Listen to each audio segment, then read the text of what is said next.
In today's video, I'm going to teach you how to leave a shared folder in Dropbox. If you've ever found yourself overwhelmed by too many shared folders on your Dropbox account, or perhaps there's one you no longer need access to, you'll find this guide particularly useful.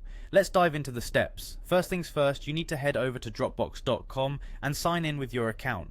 If you haven't already, make sure you're logged into the correct account, especially if you use multiple Dropbox accounts. Once you're logged in, you'll be greeted by your files and folders. Now the next thing you want to do is find the specific folder you wish to leave. This might be a folder that's been shared with you for a project that's been completed, or one you were accidentally added to.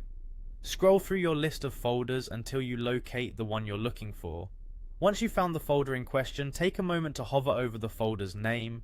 As you do this, you'll notice three small dots appear to the right. These are known as the ellipsis. Go ahead and click on those three dots. This action will open up a drop-down menu with various options related to this folder. You're going to want to focus on the option that says Manage Permissions.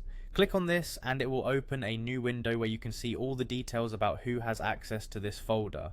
Now in this new window, look for your name in the list of people who have access to the folder.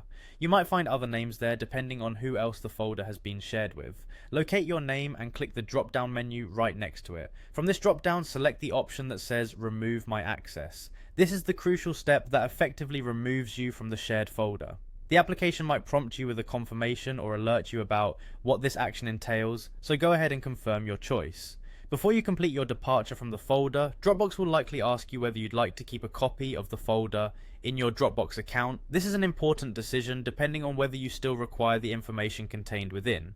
If you choose to keep a copy, be aware that the folder will no longer receive updates from the original owner or other collaborators. Make your choice based on your needs, and that's it. You've successfully removed yourself from the shared folder in Dropbox. Hopefully this guide helped you streamline your account and eliminate unnecessary clutter. Thanks for watching, and be sure to check out our other Dropbox tips and tricks for more ways to optimize your experience.